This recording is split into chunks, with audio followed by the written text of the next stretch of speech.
Brigitte Dale. Feeling a little foggy today. Maybe it's the smoke inhalation from the last week we've had of wildfires. Horrible. Or maybe the car alarm that's been going off for like 12 hours outside my house.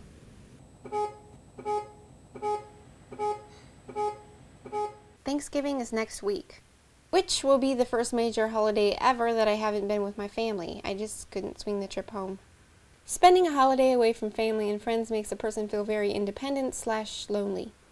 It varies from moment to moment. And if you overthink it, those two words, independent and lonely, can start to feel like they mean the same thing, kind of. So don't overthink it.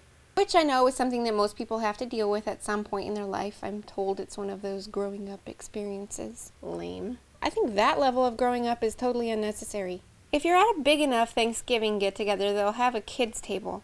It's usually a card table with a plastic tablecloth and little knives that cut more by smushing things than actually cutting them. And it works like this. If you're a kid who's old enough to feed yourself, you sit at the kids' table.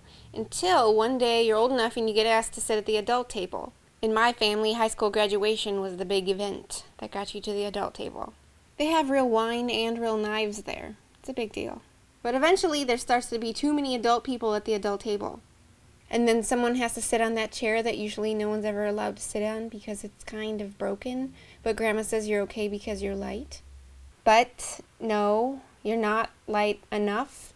Not when you take on the added weight of the yam platter when it gets passed to you, and you go down. And you aren't seriously injured, but next year that chair does not come up from the basement. And also that next year some of the older kids have made kids of their own now, thereby repopulating the kids' table.